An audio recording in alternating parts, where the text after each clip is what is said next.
Hey guys and girls and everything in between, this is your podcasting pal, Psycho Steve, here on Hair Today, Gone Tomorrow. Today we're very fortunate and blessed to have one of my favorite bass players of many, many bands, but we're going to talk about one specific bass player today. We are talking about Todd Dammit Kerns. Welcome, Todd. How are you? I'm sitting on a rainbow. How are you, sir? Wow, we may be on the same rainbow. There you go. Yeah, sir. So thank you so much for taking the time and, out of your very busy tour schedule to sit down and talk to us about what's been going on with you. We're just going to just jump right into it. You are now on tour with Slash and Myles Kennedy and the Conspirators, so you are considered a conspirator. Correct. So how did this gig come about? Did you know Slash, or did someone say, hey, I'm getting together jamming with Slash. How about you just join us? It was kind of like that. Actually, our drummer, right, Brent Fitz, is from, he's an old friend of mine from Canada as well. We're both from Canada originally. He ended up getting the gig with Slash, and I was like, that's awesome, good for you. I didn't really think anything more of it, because they already had kind of a lineup in place. And then I guess the bass player wasn't working out, or I don't really remember what the ins and outs of that were, but I just got a call to come down and jam, and that was that, kind of. I really kind of walked in and played a couple songs, and then suddenly my life was, all about that. Nice. Was bass your first instrument? Well, I started on guitar, like a lot of kids. I got an acoustic guitar and learned a few chords. Okay. I ended up acquiring a bass somewhere along the way, very early on as well. And it seemed like nobody else was playing bass. It always seemed like everybody wanted to be either the lead singer or drummer or guitar player. I guess they're a little bit flashier or something. I don't know. But I, because I was had possession of a bass guitar, didn't necessarily mean that I was able to play the damn thing. But I did could get around on it, and I found that sort of really secured a lot of gigs for me, was just being able to be a bass player who could sing. I ended up landing a lot of gigs, but I was a kid, I was literally 14 years old or something like that, playing with guys who were much older than me, and that kind of around that kind of thing sort of makes you learn quicker, because you're playing with so much more advanced musicians. And that's sort of where that all came from. I just sort of started playing with older guys, and then kind of went from there. Nice. Now, you said you play bass. I know you know how to sing and play guitar. Is there any other instrument that you play? Yeah, I get around on harmonica, ukulele, mandolin, keyboards, drums. I kind of always sort of as a musician and a music lover, I sort of always found it fun to play around on a lot of different instruments, just because it was so much fun. But I definitely sort of land in the bass and guitar and singing kind of world, but I get around a lot of other things. Cool. All right. As a player, do you use a pick, or do you use your fingers, or depending on the song? It is depending on the song kind of thing, but with Slash, I am predominantly a pick player. It's more of a aggressive punk rock kind of world that we live in. I mean, that's where Duff comes from as well. Right. I sort of grew up on Paul McCartney and Gene Simmons and stuff like that, and that's Stevie Ramone and guys like that. That's sort of my jam. But yeah, my brother, I moved over to guitar when my brother started playing bass. We put a band together, and I moved over to rhythm guitar, and he was the bass player, and he's a finger player, a very great finger player. But I never was much of a finger player. I do play with fingers, and I've done gigs where I'm strictly fingers, but naturally I always play with a pick. I just like the way it sounds, the way it feels. Interesting. Okay. Now, you said you're from Canada. Now you live in Los Angeles, or Los Angeles County. I live in Vegas, actually. Oh, you live in Vegas. Awesome. Yeah. Okay. Yeah. Been there 12 years now. Right on. Okay. A lot of people have moved out of LA. I noticed they either go to Vegas or they're going to Nashville. So. Yeah, there's a lot of that. I noticed the same thing, because a lot of my friends have moved to Vegas since my living there. They left Los Angeles. Cool. LA's amazing. It's just a little expensive, so people kind of look to stretch out a bit. Gotcha. So this is a little off-the-wall question. Like I said, I was going to warn you. I'm a bit of a car enthusiast because I've worked in the car business. What kind of car do you drive? Oh, wow. I am driving currently an Audi A5. Awesome. Okay. Yeah, I was a BMW guy for years, not by any sort of, I just sort of happened to fall ass backwards into a very affordable BMW, and, I just sort of, you know what it's like, as soon as you get into a nicer car, you have a hard time going back, so, and I like the German cars, they're expensive when things go wrong. Yes, I know. But when they're working, they're a fine machine. And the Audi this is my first Audi. I just got it last year, and it's way more car than I need. I'm not an adventurous driver. I do like to drive, but I've already gotten a speeding ticket just from like what seemed like a very casual drive was about 15 miles over the speed limit. So that's what happens when you have a high-powered vehicle. Okay. So what's in the CD player in the A5? What's in the CD player? Yeah. It's funny because a lot of the time I'm always listening to music that I'm working on, either stuff that I'm writing or songs that I'm learning for.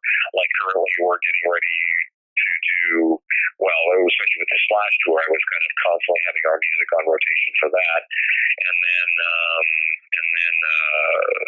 now I've got the Kiss Cruise coming up in November, so I've always got that playing. But a lot of the time I'm listening to like the Underground Garage and Sirius FM, things like that. That's kind of more my jam, just like old garage rock and fun stuff like that. That's generally what I listen to. Cool. I don't have so many CDs anymore, sadly. Right. I'm still old school. I still have vinyl, 8-track, cassette. Me too. I'm the same way.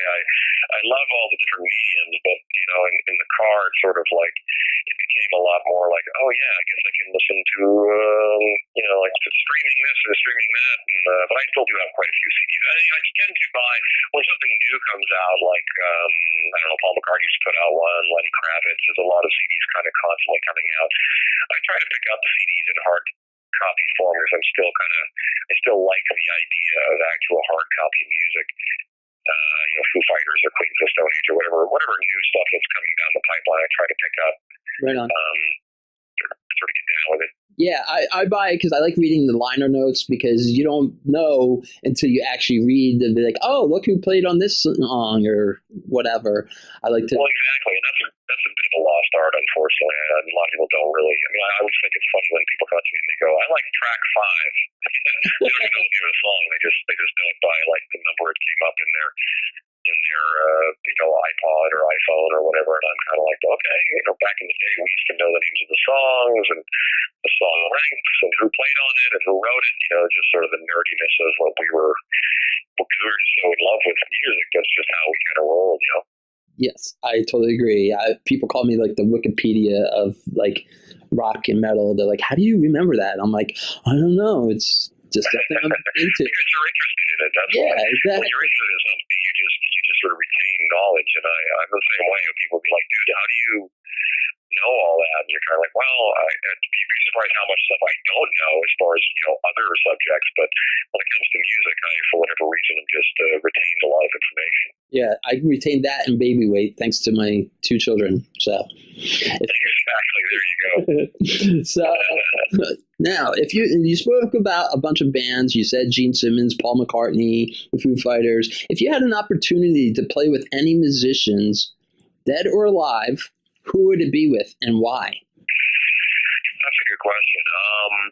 I've been very fortunate to play with a lot of people I really love and a lot of people that I grew up on, and Slash is one of them, and Duff is one of them, and a lot of people like that. I would imagine someone like Paul McCartney would be a big deal to me. I think that, obviously he's a legend, and there'd be so much to learn from playing with something like that. Mm-hmm. Keith Richards. I'm a massive Kiss fan, so playing with the Kiss guys is always, a major deal for me. And I played with Ace Frehley last year or this year. I can't remember when exactly it was, but it was a big deal. You kind of watch this sort of, you just think to yourself, when I was 15, this would have blown my mind being on stage. I've been on stage with Alice Cooper, with Lemmy, with Rick Nielsen from King Trick. These are like the guys that I love and grew up with, and it's just, it's absolutely crazy. But I think that the guys like McCartney and Keith Richards being sort of that last wave of the original British rock and roll, I think that would be a really big deal for me. Gotcha. Now, when you got the gig, or you were coming down, because Brent said, "Hey, why don't you come down to play with Slash and everything?" Did you get starstruck, or you played it cool, or with any musician, like as you said, played with Ace Frehley, you played with like Rick Nielsen? I think I'm always like, I'm very respectfully, I don't think the word starstruck. I just think it's like a massive amount of respect. Right. Slash, Slash. At that point, I've been playing in Vegas, and we played a lot of different. We had a lot of different friends coming out from all walks of life. Sylvain from the New York Dolls, and George Lynch from Dawkins. Just all these guys that I grew up listening to as well, just would come out and play with us, and it was always a trip. And Slash just became a sort of an extension of that to some degree. Obviously, Slash is such a notable musician and a legend in so many other ways. But I went into it with this sort of attitude of like, I feel qualified to be playing in this situation. I feel more than capable of being able to do a good job of this gig, and I think that sort of centers me as far as makes me feel I'm not out of my element. But I certainly want people like that to know that I respect them, and I'm doing my utmost to be the best I possibly can be. Ace Frehley getting up on stage, a while back was really a thrill, and same with Rick Nielsen. I still love and Cheap Trick. Lenny was always a big deal. Like Lenny became, in the last later years of his life, he had become something more than just a man. Right. His legend loomed large, and we thought the world of him, but yet there couldn't have been a better, a more down-to-earth person that you could have met. Alice Cooper. Who's bigger than Alice Cooper as far as like that kind of legend? Sure. So yeah, they're all, it's the same thing. It's like you just kind of, you have the utmost respect for these people, but you never really kind of get lost in what that actually is. Okay. So here's a really off the wall question. Do you call him Slash, or do you call him Saul? Everybody calls him Slash. His father calls him Slash.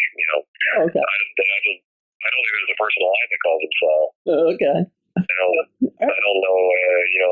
But it's so funny because I know so many guys with those, with names like that now, right, Duff included, that I don't think anybody really, no one calls Duff by his real name or his birth name. And right. it's just sort of, these kind of names become, that's who they are. Sting. Right. No one calls Sting Gordon. Right. Anymore. Or Vincent or anything like that for Alice Cooper or anything like that. And Nikki Sixx isn't Frank Ferrano or something like that. Right. It's like that's My grandmother's the only one. My grandmother is 100 years old. She's the only one that calls Gene Chaim. So when I speak... Oh, really? Yeah, it's funny. She says, like, how's Chaim? I'm like, I don't know. That's funny. So she's like, okay. Yeah, so, all right, awesome.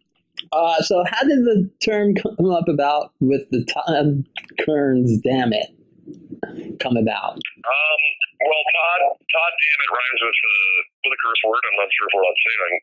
Absolutely. It just sort of rhymes with God damn it. So it's just kind of like a classic punk rock kind of Johnny Rotten or a Sid Vicious. You just take your name and stick a last name on there. And my friends just started calling me Todd Dammit. Awesome. So that's where that comes from. It's sort of like never meant to have been like such a thing. But when I moved to Vegas, it was really, really refreshing for me because I was starting from scratch in a sense that, starting in a brand new scene, no one knows who you are. They don't know what you've accomplished, good, bad, or otherwise. And so my friends just started calling me Todd Dammit because no one knew who Todd Kerns was. And I thought that was kind of refreshing. So that's where it really kind of caught on. And oddly enough, guys like Vinnie Paul from Pantera and Hell Yeah was one of the ones that really kind of got stuck with him and a bunch of other guys. And eventually there was a T-shirt made that said Damn It, and now there's a company that we sell Damn It T-shirts and whatnot. So it's become larger than I expected that to be. But it is a funny thing. But these nicknames, be it Slash, Duff, or otherwise, become Axel. They become your name.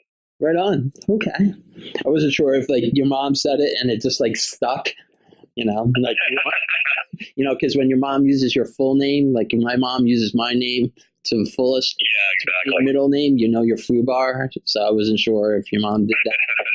That's how it evolved. Okay. So do you have a favorite song to play out live? I beg your pardon? Do you have a favorite song that you like to play out live? Well, currently it's been a lot of fun playing all the new music with Slash and the guys. I think we're about to play a new one tonight. That's going to be my new favorite. I always like doing something new. I always find it challenging to play something fresh, play something new. Right on. Not because I'm bored of anything else, but I just always like the challenge of being able to kind of. For me, it's a lot of work. Not a lot of work, but it's a lot. There's a lot more involved because I sing all the harmonies and I sing all the backups, and I kind of make sure I'm playing my parts correctly. So it makes me like as comfortable as you start to get with the music, you start to kind of becomes muscle memory and very sort of not easy, but it becomes very natural to play it. And then having something new, it makes you kind of tighten up your game and focus and sharpen up. I like being able to do that once in a while. Awesome. All right. Are you a cat or dog person? I've had both in my life. Oddly enough, I haven't had a pet in a long time because I travel so much. Right. But I do love both, and I don't know. That's a good question. I think I probably would lean more dog, but at the same time, with my lifestyle and traveling and being away so much, I just, I would have to have a dog that was either, a tiny dog that I could travel with, or I basically would, be neglecting a poor dog at home that I would never see. So now I'm just sort of music is my path, I guess. Right on. So outside of music, what are your hobbies? Well, I really, it's funny because hobby is such a funny word. I'm a big movie buff. I love movies. I love comic books. I love sci-fi. I love all that kind of stuff. It's not necessarily a hobby, but it's largely what I do with my time. I'm always chasing down whatever form of pop culture comes my way. I write a lot. I eventually plan to write a book of some description. But largely, when your life is music, right? Which most people's thing to let their hair down is music. And their life is some other kind of job, and it's sort of like my life is music, so my hair's already down. So the idea of having something to do on the side is kind of oddly enough, I think that my regular life and my fun life is all wrapped up in the same thing, and that's pretty much music, Right. So I don't know if it's necessarily the healthiest thing to spend all your spare time playing music and listening to music, but that's pretty much what I do. Cool. Other than that, it's like films and comic books and fun stuff like that, but collecting records and and stuff like that, it all seems to be somewhat tied into the same thing. Awesome. So outside your bandmates and everything, who are your musician friends or celebrity friends? Like when you're not on the road, like do you get together and be like, hey, let's go out for a beer or anything like that? Is there anybody that you hang out with that you would say? Oh, yeah. Well, most of my friends are just, regular people you never would have heard of. Oh, okay. There's a lot of musicians in Vegas. A lot of my friends that I play with out there are some of my closest friends. And I've been very fortunate because I've called a lot of places home in my life. Right. And I have close friends all over the planet that are, amongst my closest friends. But oddly enough, the guys in the Conspirators are, especially Brent and Frank, the two guys from Vegas, like me. Right. We are very close and very tight, and we spend a lot of our time together. And then like a whole bunch of other musician types as well. I don't think you would have heard of. Okay. I have a whole lot of famous friends, other than Slash, Right on. Okay. Now, as far as you mentioned comic books and everything, do you watch any of those comic book shows, such as like on Netflix? Do you watch any of those shows? Oh, yeah. Okay. Cool. Yeah, I watch all the Netflix Marvel shows. I watch all the movies. I watch some of the CW shows. I watch Arrow and The Flash. A lot of my friends, those are filmed in Vancouver, so a lot of my friends are involved in those TV shows. So they're partly out of like my own interest in the subject matter. Plus, it's also it's always fun to check in on what your friends are making and what your friends are doing, and I do like kind of watching that show for seeing the old sites in Vancouver and being able to point out, oh, that's that, and this is that, that kind of thing. So yeah, I am kind of. There's good and bad of all that kind of stuff. I like anybody else. It's sort of there's things that I really love, and there's things that I just don't grab me. But I dig all the Netflix ones, and I dig some of the TV shows. Gotham's great. Quite a few good ones, actually. It's been a really crazy time as far as being a comic book, growing up a comic book kid, to watch it suddenly become so mainstream has been very interesting. Right. All right. Do you have a favorite? As far as TV shows go, I'm not sure, actually. I don't think that there's necessarily a favorite of those. The films, I think Marvel has been doing amazing work. I think Christopher Nolan was doing the best Batman stuff. So now we're waiting for that to kind of find its legs. Right. But the Marvel stuff in the film form has been exemplary as far as I think the quality level has been really strong. But yeah, no, I'm such a fan of all that kind of stuff. I think, plus taking into account that we live in a day and age where there seems to be a television renaissance with everything from The Walking Dead and Game of Thrones and then all the other kind of shows that are on extended cable and HBO and Showtime and whatnot. It just seems to be never ending as far as just finding great things to watch. To the point that it makes one very unproductive if he spends too much time on his, laptop or computer or television watching all these damn shows. Right. I binge watched. I just finished watching Black Lightning. That was. I've been actually I started that one and then got wrapped up in something else, but I thought it was pretty cool when I saw it. I was like, all right, because I finished Arrow. I finished watching Daredevil. I loved The Punisher. Punisher's great. Yes, they did a really good job with that. I watched. I am now just starting the second season of Iron Fist. I'm watching the second season. Huh.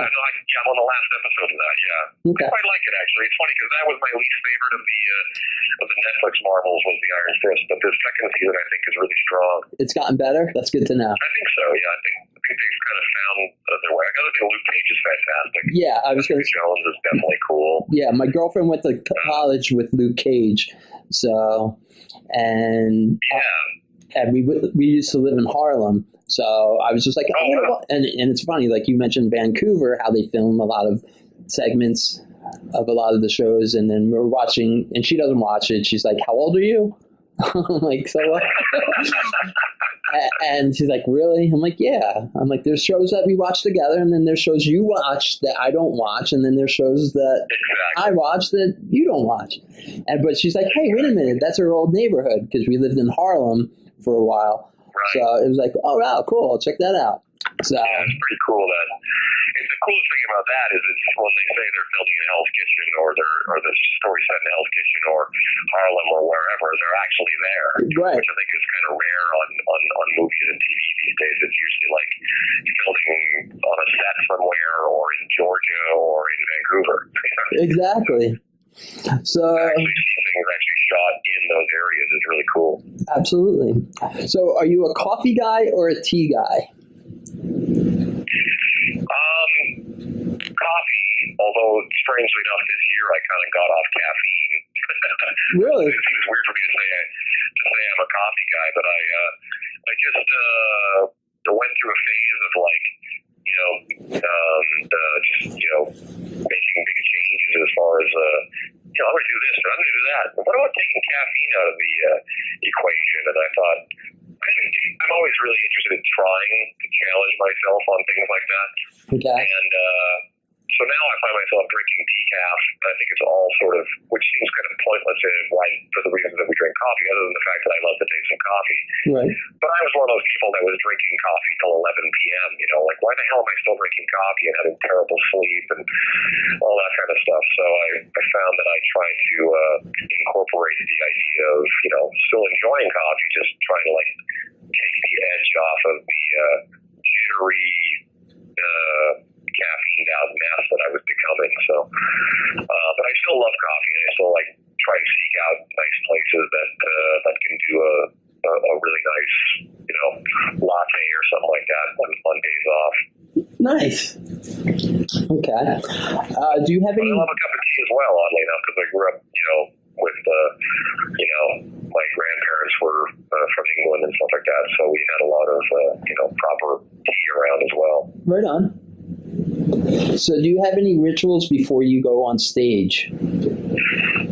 It's funny. I've been playing music for so long, and when I say so long, I mean literally being on stage since I was 14, 15 years old, in a really regular way, too. Like, I was sort of like, back then, every weekend we were playing high school dances, and then eventually that turned into clubs, and then, sort of always, so it doesn't feel like I'm really ever not in a mode of playing, that it's become so normal for me that I really don't have a whole lot of, I try to do a little bit of warming myself up a bit physically and whatnot, just to kind of, because it can be a little bit physical out there as far as the energy level. Right. And going out there all cold can, I don't want to pull anything or anything like that. Try and warm up the voice a little bit, do a little screaming and shouting, and then I kind of go out and play. I don't really have a whole lot of rituals to it. I know friends who are like, I have to do this for half an hour before the show, or this. I'm kind of like, oh, okay. Everybody has rituals. It's the same with sports or anything else. Right. And but for me, I kind of used to be, up until a little while ago, I used to basically just roll off the couch and roll onto the stage and play. It was sort of like, it was just very normal for me. Now I sort of like am only more careful physically as far as like making sure I'm not going to go out there and, my knee's sore or something like that. But that's mostly because I'm an adult now and have to take care of myself. Right. All right. Do you sing in the shower? I think everybody sings in the shower. I do. I sing loudly in the shower. All right. So, as far as in new bands, is there any new bands that you're like, wow, you got to take a listen to? I always try to pay attention to that kind of stuff. The Struts are great. Greta Van Fleet is really interesting. Right. Very Zeppelin-y, but very interesting. Royal Blood from England, I like those guys a lot. I'm kind of losing track of who else I should be talking about. But there is quite a few bands that I'm really, I'm always surprised because there's a lot of rock is dead talk. And I'm always kind of laughing and going, okay, well, there sure seems to be a lot of rock bands around. Right. A lot of rock bands coming out that, seem to be doing just fine. It's funny. I don't really not like anything. It seems like a very passive aggressive thing to say, but it's kind of true. I really just don't like, if something doesn't grab me, I just don't listen to it. Like, I just kind of go, oh, okay, I just kind of move on. And it's not like I purposely am I'm ignoring it. It's just sort of like, it didn't grab me, so I just move on to something else. But then, then things grab you and you go, this is great. What is it? And you just kind of can't put it down. Right. And I will be honest, I think it's very rare these days that I find something so, that I just grabs me and I just have to hear it. But there is, there's a lot of music coming at you all the time, and you kind of have to really open your ears and open your eyes to be, to be open enough to catch it all, because a lot of it just goes by so fast that, you'll miss it. And unfortunately, the careers of a lot of new artists is so brief that, they, because there's such a market out there that things get kind of lost.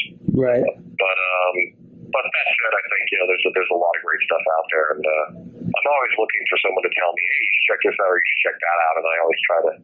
A lot of the newer bands that I end up listening to are things that aren't really on the mainstream at all. We had a band for us, open for us in the beginning of this tour called Dirty Honey from LA, that are really great. Right. But they don't even have a record out, like not even an independent record. They're just going to make a record now, and it's very exciting. Oh, cool. I was just about to ask, that was my next question. Who's doing direct support for you guys? It's kind of been a little bit we haven't had actual touring support with us at this point. Right. This sort of being a preliminary sort of warm-up tour for us, we just sort of have had just basically different openers, almost take a few shows in Dirty Honey out for a stretch of shows, and then I think it's just been kind of like local openers here and there as we go along. Gotcha. Now, who makes the decision? Is that a band decision, manager decision, or the club decision? I think when club type thing. When we generally have somebody touring with us, there are names usually tossed around. Okay. I try to put in my 2 cents when I can, as far as who I think would be great. But it's such a gigantic machine that you never know how that is going to shake down. But we have a number of different bands that come at us wanting to open for us. So it's just more a case of like if we can make that work or not. Cool. All right. When you hear your music on the radio, do you turn it off or do you keep it on? I always keep it on. I mean, and a lot of it, to be honest, is from a sonic standpoint to see what it sounds like. Right. In comparison to the song that preceded it and the song that follows it, just to make sure it's kind of like, is it standing up to the same quality? Is it popping out because it's better? Is it sinking back because it's not as good a quality? That kind of thing. I turn into like, I said, like turning my A&R guy ears to come out to kind of like listen to it. Plus, it's always kind of a thrill to hear like, oh, cool, this is on the radio. That's awesome. Fortunate enough to be able to, be able to do that for a long time as well in Canada and whatnot. So it's very cool. It's very cool to to be able to hear your music in that way. I can't imagine what it must be really interesting to be at a point in your life where you just turn it off. Right. It's very strange. Like nah, I don't want to hear this. Unless you have some sort of bad vibes with the band that you were in or something that I just like I think it's it doesn't happen every day, or like it doesn't happen like I always try to think there's been a couple of days where I'm 65 years old or 70 years old not doing this anymore and think back on like how cool that all was. So I try to take in as many of those experiences as I can. Nice. Any advice for any future musicians? I think it's mostly about just have fun. Really try and challenge yourself as best you can to keep growing as a musician and keep pushing yourself to find new things to learn. I think it's important to, like I say, important to make sure you're having fun. I think there's a funny thing that happens where you're sometimes so wrapped up in the game of making music or the music business that you kind of forget that playing music is a pleasure, and playing music is a dream for a lot of people. So being able to do it and being able to kind of have any semblance of a career at it is a complete blessing. So really try and enjoy yourself and have a good time. I think it's important to also be, I will say that a lot of the time the musician that gets the gig is not necessarily the most accomplished or talented musician. Sometimes it's the musician who is